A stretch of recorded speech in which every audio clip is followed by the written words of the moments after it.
A ceasefire in Syria's Idlib province has just come into effect after months of heavy bombardment by Syrian government forces and their Russian allies. The truce was agreed by the presidents of Turkey and Russia. Idlib is the last region still controlled by the jihadists and rebels who are backed by Turkey, who have been trying to overthrow the Syrian President Bashar al-Assad since 2011.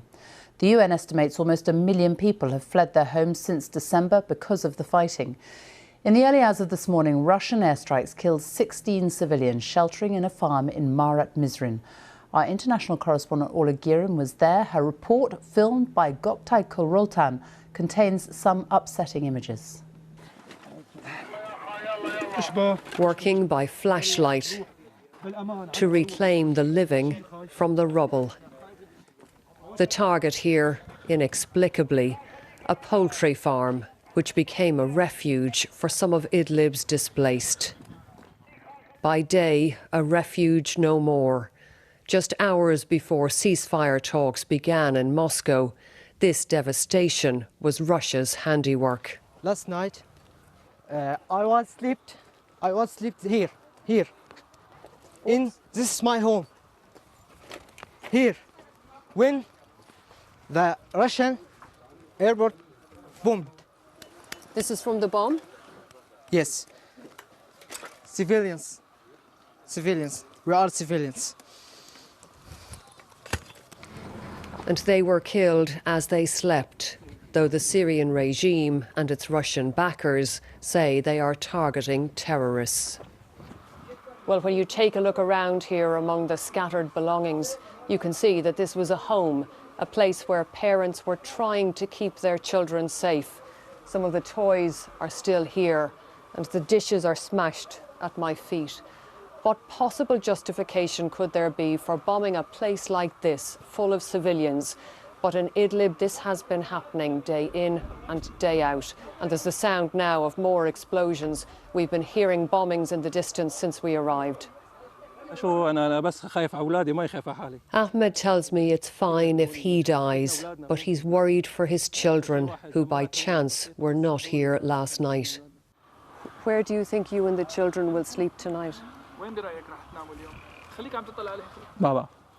I don't know, he says, wondering if anywhere in his broken homeland is safe.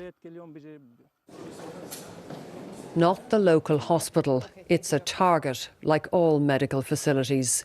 Wound in head. Here we found victims of the airstrikes, like Qasim, who is 9, as old as Syria's war.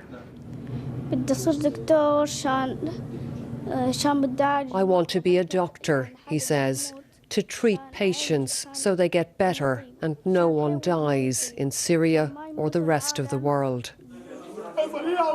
Will a ceasefire bring an end to the agony here? Or will this merciless, multi-layered war keep doing its very worst? Orla Guerin, BBC News, Idlib. Well, almost 1 million people have been displaced by the fighting in Syria, and it's been putting further pressure on Turkey, which already has almost 4 million Syrian refugees. Turkey opened its border to Greece last week, accusing the European Union of inaction on refugees. Since then, thousands of migrants have been trying to cross into the EU, as our Middle East editor Jeremy Bowen reports.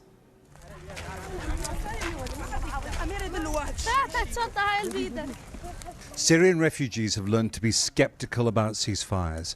In western Turkey, thousands who escaped the battles before Idlib and other Middle Eastern wars followed a fence up to the Greek border.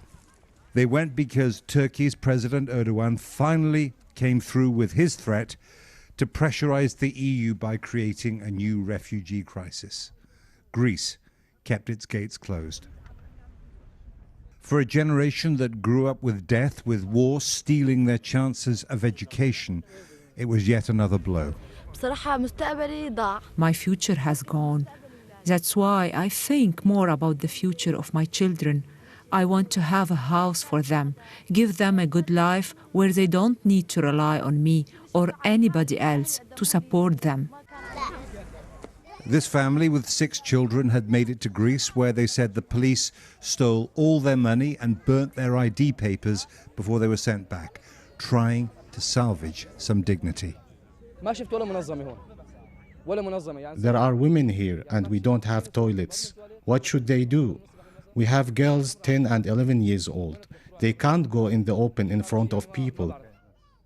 If you look at all the leaders and the countries who've interfered and been involved in the war in Syria, can you look at somebody and think, yeah, they're to blame, it's their fault? The main person responsible for us as Syrians is Bashar al-Assad. As a president, it's a pity that you kill a child or harm a human being just to stay in power. These people are pawns in a much bigger game.